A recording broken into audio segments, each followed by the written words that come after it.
నమస్తే అండి. రామారావు గారు నమస్తే అండి. ఈరోజు వార్షిక బడ్జెట్ ఏసీపీ అసెంబ్లీలో ప్రవేశపెట్టిన విషయం మీకు తెలిసిందే. దాని మీద ఇప్పటికే వైసీపీ దానికి సంబంధించిన విమర్శలు అప్పటికే సంధించింది. దానికి సంబంధించినటువంటి ఏదైతే మొత్తం అప్పులపయం దాంతోపాటు ఆర్థిక లోటు బాగా ఉంది, కేవలం అంకెల గారిడితోనే ఎంత మాయ చేస్తుందంటూ వైసీపీ ప్రభుత్వం వైసీపీ పార్టీ చెప్తా ఉంది. ఇటుపక్క కూటమి ప్రభుత్వం అయితే దీన్ని చాలా జనరంజంగా ఉంది, సమర్థించుకుంటా ఉంది. ఇంతకు అసలు ఓవరాల్గా మీకు ఏమనిపించింది? ఎందుకు ఈ బడ్జెట్ దీని మీద మీ అభిప్రాయం ఏంటి? బడ్జెట్ ఎందుకు మీకు సాటిస్ఫైగా లేదంటే ఎందుకంటారు, ఏమంటారు? ఇక్కడ ఒక అంశం అండి. ఓ. ఇంకా బడ్జెట్ లో ఎక్కడా కూడా వాస్తవ పరిస్థితి అయితే వాళ్ళు ఎక్కడా కూడా చూపించలేదండి. సూపర్ 6 పథకాల్లో సగం పథకాలకి నిధులు కేటాయింపే జరగలేదు. ఖర్చు చేయడం అట్లా ఉంటుంది. ఖర్చు ఎలాగా చేయలేదు అందరికి తెలిసినటువంటి అంశమే. ఇక్కడ ఈ ప్రభుత్వం నిరుద్యోగ వృత్తి కోసం కానీ ఆడబిడ్డ నిధికి కానీ ఇట్లాంటి ఏదైతే వీళ్ళు చెప్పినటువంటి హామీలకు ఎక్కడా కూడా రూపాయి కూడా కేటాయించని దుస్థితి ఉందండి. అట్లాగే వీళ్ళ యొక్క దుర్లభం ఏంటంటే వీళ్ళు ఇప్పుడు కూడా బడ్జెట్ బాగున్నా బాగలేకపోయినా చప్పట్లు కొట్టుకోవడం అలవాటు అండి. బాగుంటే కొడితే పర్వాలేదు, కానీ బాగలేకుండా కూడా కేంద్ర బడ్జెట్ పోయిన దఫా చూసాం మనం. రాష్ట్రానికి ఏమాత్రం కేటాయింపులు చేయకపోయినా ముఖ్యమంత్రి గారు అభినందనలు తెలిపినటువంటి సందర్భం మనము మీడియా పూర్వకంగా చూసాం కదండి. ఇక్కడ తెలుగుదేశం పార్టీ ఏదైతే చేస్తున్నటువంటి విధ్వంసం చూస్తామంటే ఈ రాష్ట్రంలో రైతులకు సంబంధించినటువంటి అంశంలో ఎక్కడా కూడా సహాయం లేదు, కనీసం మద్దతు ధర లేదు. వాళ్ళకి ఇవ్వాల్సినటువంటి ఇన్పుట్ సబ్సిడీ కానీ ఏమి రిలీజ్ చేయలేదు. అట్లాగే క్రాప్ ఇన్సూరెన్స్ ని మభ్యపెట్టారు. ఈ యొక్క బడ్జెట్ కేటాయింపులు కూడా సరిగ్గా జరగనటువంటి అంశం మనం గమనిస్తున్నాం. ప్రజల నెత్తిన నడ్డి విరిచేటటువంటి పన్నులు ఉన్నాయి, కానీ ఇక్కడ బడ్జెట్ అంటే పారదర్శకంగా ఉండాలి. రాబడి అట్లాగే ఖర్చు అనేది దానికి సరైనటువంటి ఆధారాలు విశ్లేషణ చేయాల్సినటువంటి ఆవశ్యకత ఉంటుంది. దాన్ని తప్పుదారి పట్టించారు. అందుకే మా మాజీ ఆర్థిక శాఖ మంత్రి బుగ్గన రాజేంద్రనాథ్ గారు ప్రెస్ మీట్ లో తెలిపినటువంటి అంశాలన్నీ కూడా 100% 100% వాస్తవాలు. ఈ యొక్క ప్రభుత్వం ఎప్పుడైనా సరే కళ్ళు తెరచాలి. ఖచ్చితంగా యొక్క బడ్జెట్ కేటాయింపుల్లో జరిగినటువంటి అవకతవకలు లేదా యొక్క కేటాయింపుల్లో జరిగినటువంటి నిర్లిప్తతను సరి చేసుకుంటాం, లేకపోతే క్షమాపణ ప్రజలకు చెప్పాల్సినటువంటి ఆవశ్యకత ఏర్పడింది. ఖచ్చితంగా ఈ బడ్జెట్ వల్ల ప్రజలకు వనగూరింది ఏమి లేకుండా కష్టాలు తీసుకొచ్చేటువంటి పరిస్థితి ఉంది. ఇప్పటికే పన్నుల రూపేణా ప్రజలు నడిపిస్తున్నటువంటి ప్రభుత్వం సంపద సృష్టిస్తామని ప్రజల మీద పన్నులు అప్పులు, ఈ రాష్ట్ర ప్రజల మీద అప్పుల భారాన్ని విపరీతంగా పెంచుతున్నటువంటి పరిస్థితి ఉంది తప్ప ఎక్కడా కూడా ఇలా కాడ ప్రజల పట్ల కానీ రాష్ట్రం పట్ల కానీ కనీసం బాధ్యత అవినీతిమయమైందని మాత్రం చెప్పగలం. వీళ్ళు ప్రజాపాలన పట్ల మాత్రం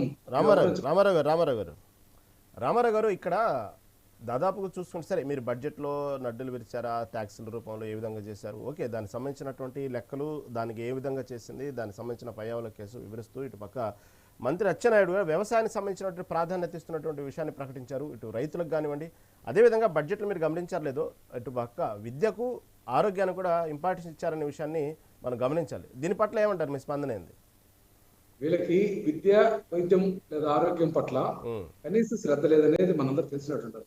దీనికి కారణం ఏంటంటే మేము తీసుకొచ్చినటువంటి నాడు నేడు ఆ పథకాన్ని వీళ్ళు నిర్వీర్యం చేసినటువంటి పరిస్థితి ఉంది ఇప్పటికీ విద్యారంగంలో. అట్లాగే మనం చూస్తా ఉంటే మరొక అంశం ఏంటంటే ఇక్కడ వైద్య రంగానికి సంబంధించి మేము ఫ్యామిలీ డాక్టర్ కాన్సెప్ట్ తీసుకొచ్చి గ్రామాల్లో ప్రతి గ్రామంలో కూడా వైద్య ఆరోగ్య కేంద్రాలని మేము వాటన్నిటిని కూడా ఏర్పాటు చేస్తే వీళ్ళు వాటన్నిటిని కూడా ధ్వంసం చేశారు కదండి.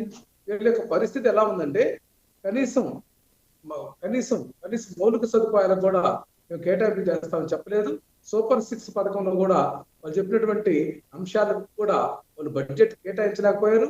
కనీసం అసలు ఈ యొక్క లోటు బడ్జెట్ కి నిధులు ఎలా సమీకరించుకుంటాం అనేది కూడా వీళ్ళు చెప్పలేనటువంటి పరిస్థితి ఉంది.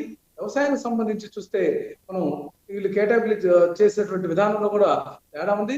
మన వెలుగొండ ప్రాజెక్టు ఇప్పటికే పూర్తయితే మా నాయకుడు జగన్మోహన్ రెడ్డి గారు ప్రజలకు అంకితం ఇస్తే దాన్ని వాడుకోలేనటువంటి పరిస్థితి ఉంది. ఇక్కడ తాత్కాలికంగా కేటాయింపులు చూపించారు, కానీ అది ఎక్కడా రేపు ఖర్చు చేసేటటువంటి ఆ యొక్క పరిస్థితి ఈ ప్రభుత్వానికి లేదు. గతంలో కూడా మనం ఈ ప్రభుత్వం చేసినటువంటి బడ్జెట్ కేటాయింపులు చూస్తే చాలా లోపభూయిష్టంగా ఉన్నాయని అనుకున్నా కూడా తర్వాత ఖర్చు చేసేటటువంటి విధానంలో ఖర్చు చేయకుండా ఉండి చేయి చూపించినటువంటి ప్రభుత్వం ఇక్కడ. అసలు కేటాయింపులు చేయనటువంటి అంశాలు కొన్ని అయితే కేటాయింపు ఖర్చు చేయకుండా మోసపూరితంగా చేసేటటువంటి ప్రభుత్వం ఇదని చెప్పేసి మనం స్పష్టంగా నాకు అర్థమవుతా ఉందండి. రామారావు గారు ఇక్కడ విషయం ఏంటంటే రామారావు గారు రామారావు గారు, గత మీరు చెప్పినట్టుగానే గత ప్రభుత్వమే 9.7 లక్షల కోట్ల అప్పుని ఇప్పటికీ మేము దానికి సంబంధించిన రికవరీ చేస్తున్నాం. మీరు అంటున్నారు కదా దానికి సంబంధించి కేటాయించలేకపోతున్నాం. గత ప్రభుత్వం చేసిన సంబంధించినటువంటి ఇప్పటికీ అడ్జస్ట్ చేయలేక చచ్చిపోతున్నాం, అయినప్పుడు ఉపాధిగా పెంచుతున్నాం అంటున్నారు. ఒక పక్క మీ ప్రభుత్వం చేసిన అప్పుల వల్లే ఈ లోటు బడ్జెట్ అనేది అంటున్నారు. ఇదంతా శుద్ధాబద్ధం అండి. అంతకుముందు 2014-19 మధ్య ఉన్నటువంటి అప్పెంత మేము ఆ యొక్క ప్రభుత్వంలో 19-24 మధ్య అప్పెంత అనేది మా అసెంబ్లీ సమావేశాల్లో కానీ అలాగే కేంద్ర మంత్రి గారు కూడా చెప్పినటువంటి సందర్భాన్ని గుర్తు చేస్తున్నానండి. మరి వీళ్ళు ఖచ్చితంగా వీళ్ళ యొక్క అబద్ధపు మాటలను మనం చూస్తా ఉన్నాం. ఈ రోజు ₹1 కూడా అప్పు చేయమని చెప్పినటువంటి ఈ ప్రభుత్వం ఇప్పటికే 3 లక్షల కోట్ల రూపాయల అప్పులకు ముందుకు వచ్చినటువంటి పరిస్థితి ఉంది. ఇంకా ఈ యొక్క 2-3 సంవత్సరాల్లో ఇది కనీసం ఒక 6-7 లక్షల కోట్ల రూపాయలు అప్పులు చేసేటటువంటి పరిస్థితి ఉంది. వీళ్ళు అబద్ధాలు చెప్పి అప్పులన్నీ కూడా మా నెత్తిన రుద్దాలని ప్రయత్నం చేస్తే ప్రజలు కోరు. ఈ యొక్క అంకెలు కానీ ఈ యొక్క స్టాటిస్టిక్స్ కానీ ఇవన్నీ కూడా మార్పు చేస్తే మారే కాదు కదండి.